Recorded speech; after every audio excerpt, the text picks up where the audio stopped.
Dan kita sebagai ahlul bait itu yang paling bisa menerapkan semacam ini, karena pada datuk kita Al-Imam Ali karramallahu wajhah, beliau mengatakan ana abdu man allamani walau harfan wahidan, ana abdu. Jadi bukan malah kita itu mempunyai sebuah persepsi kalau habaib cium tangannya ustadz yang ahwal, walaupun ustadz, wah nanti tangannya itu takutnya terbakar gitu. Nah itu persepsi yang salah, itu persepsi yang sombong itu. Persepsi yang tidak benar. Persepsi yang benar itu adalah seperti yang dirasakan oleh para ahlul bait min ali baitin Nabi sallallahu alaihi wasallam, dari Sayyidina Ali bin Abi Thalib, Sayyidatuna Fatimah Zahra, Sayyidina Husain. Ya, Sayyidina Husain kecil, beliau itu masih kecil, tapi didikannya itu didikan yang luar biasa karena memang unsuriahnya itu bagus, sehingga beliau itu kadang-kadang kalau setelah mendengar Rasul itu berkhutbah, berpidato, itu dia pulang ke rumahnya latihan pidato. Sayyidah Fatimah senang, gembira, sampai kadang-kadang Sayyidah Fatimah itu menyiapkan satu tempat mimbar, ayo duduk sini pidato seperti kakekmu. Hanya dia bicara, dia berpidato dan sebagainya. Di saat itulah Sayyidah Fatimah mengatakan, sungguh demi Allah engkau itu lebih mirip dengan kakekmu dan tidak mirip dengan Ali. Sayyidah Ali mendengar itu dia tersenyum, ketawa dia gitu. Suatu waktu datanglah Nabi kita Muhammad SAW kepada Sayyidah Fatimah, diceritakan bahwasanya Sayyidina Husain itu sering niru-niru engkau pidato dan sebagainya. Rasulullah senang gitu. Nah, aku ingin mendengarnya, tapi kalau ada aku pasti dia nggak mau, dia malu kepadaku gitu. Akhirnya apa? Kalau gitu biarkan aku di balik tirai. Kamu suruh pidato, biarkan di balik tirai. Dibuatlah. Jadi seakan-akan sini Salim sini depan. Seakan-akan Nabi kita Muhammad SAW itu nggak ada, disiapkan kursi, Syekh Husain ditaruh di atas itu untuk berbicara. Tapi subhanallah ketika sudah berada di kursi, diam tok. Akhirnya kita ditegur sama Syekh Fatimah, Galia Husain bicara seperti kau bicara kemarin-kemarin itu, tetap diam saja. Sampai itu galuh, kenapa kamu nggak kayak biasanya? Kok diam saja? Apa jawab Syekh Husain? Bagaimana aku bicara? Semua ahli pidato yang ada di dunia semuanya, kalau ada yang di balik tirai itu pasti aku tidak bisa berbicara. Makanya pantas kalau Nabi SAW mengatakan zurriyatan ba'duha min ba'd, yang semacam ini. Ana min Husain wa Husain minni. Ini yang semacam itu dimaksudkan. Kenapa? Beliau itu pekok, hatinya bersih, tidak ada apa beliau bagi Sayyidina Husain, yang dia beraninya orang, nggak pernah takut dia. Sendirian dia itu melawan ribuan orang itu. Semuanya sudah meninggal keluarganya. Tapi begitu duet yang terakhir, ketika beliau itu sholat tahajud, dan kemudian di saat itulah setelah selesai, kemudian dia itu berduet lagi dengan mereka. Di saat berhadap-hadapan dengan mereka, beliau itu meneteskan air mata. Kelihatan tetesan air mata oleh Sayyidatuna Zainab, saudaranya. Ditegur, dipanggil Sayyidina Husain. Sayyidina Husain, ini putranya Ali bin Abi Thalib, putranya Sayyidah Fatimah, engkau menangis depannya musuh.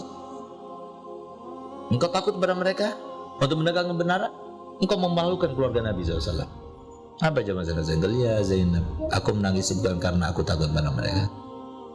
Ketakutan tidak ada sedikit pun dalam hatiku, tapi yang ada aku menangis karena aku menyesal kenapa mereka itu harus terbakar oleh api neraka akan dengan memerangi aku. Seandainya mereka tidak memerangi aku, maka mereka itu akan termasuk yang masuk dalam surga. Itu yang aku menangisi. Aku menyesal kenapa mereka itu harus memerangi aku. Coba lihat bagaimana ini beliau gitu. Orang yang bersihat Sayyidina Ali bin Abi Thalib, begitu dia itu berduel di dalam sebuah peperangan, akhirnya si musuh itu sudah jatuh, terkapar, tinggal dihunuskan dengan pedang, tapi tiba-tiba dia diludahi mukanya, Sayyidina Ali diludahi mukanya, maka langsung dicabut nggak jadi diteruskan di pedangnya. Coba kita tambah ditusuk kan kurang ajar gitu. Tapi Sayyidina Ali ditanyakan kenapa sudah engkau diludahi, tambah diludahi lagi, kau tidak bunuh dia. Apa jawaban dia? Kalau aku takut kalau aku membunuhnya di saat itu, aku membunuhnya karena hawa nafsu, karena aku marah. Berarti aku membunuhnya bukan karena Allah SWT. Itu orang yang besar, orang yang diagungkan, orang yang mulia, yang semacam ini yang mendapat kemuliaan. Kalau kita masih akhlaknya bejat, orang benci sama kita, nah itu tandanya orang yang baik kepada Allah, orang yang baik yang dicintai Allah Ta'ala itu siapapun yang ngobrol sama dia senang. Itu tandanya. Dan tanda wilayah yang Allah beri kepadanya itu seperti itu. Pedagang kumpul sama dia senang, pejabat kumpul sama dia senang, perempuan kumpul sama dia senang, laki kumpul dia senang, anak kecil kumpul dia senang. Nggak ada benci. Kenapa? Dia menjaga diri. Anda nggak boleh berbuat seperti ini, nggak boleh melukai hati orang, nggak boleh ini. Dia jaga. Nah, tapi kalau sudah mentang-mentang ustaz kita ngomongnya nggak enak, nyuruh-nyuruh dan sebagainya, seakan-akan dia itu karena dia itu berkuasa. Nah, yang semacam ini susah mau sampainya. Sampai kapan? Sampai kapan? Kita itu bermuamalah bukan dengan manusia. Manusia nggak bisa berbuat apa-apa, mereka itu boneka. Tapi yang berbuat itu adalah Allah, yang berkehendak adalah Allah. Itulah maksud daripada sabda Nabi Muhammad SAW, kun ma'al khalqi ka'an la khalqa. Jadilah kamu itu bersama makhluk seakan tidak ada makhluk.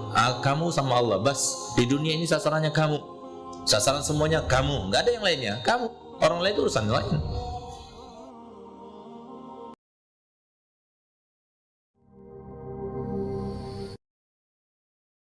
Seorang kiai itu, seorang ustadz itu kalau sudah dia benci kepada habaib, ada apa-apa kepada habaib, merasa sama, maka dia akan mendapatkan imbasnya. Nabi SAW mengatakan, la tuqaddimu Quraisan wala tataqaddamu.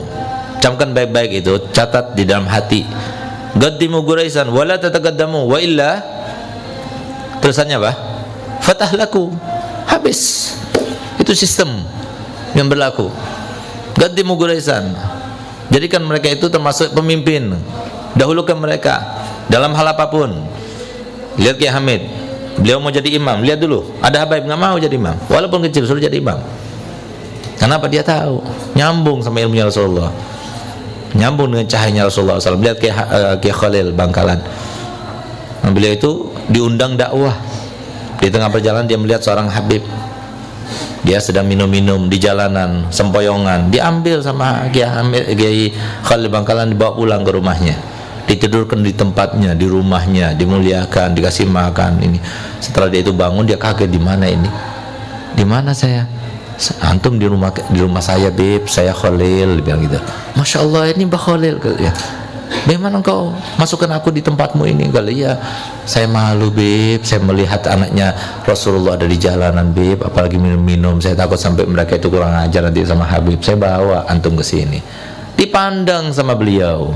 Karena apa? Wilayah dia dapatkan karena cinta kepada Ahlul Bait. Akhirnya apa? Dipandang, satu kali pandangan berubah itu Habib. Akhirnya dia malu, dia menangis, dia bertobat di tangannya. Gitu. Nah, itu yang semacam itu.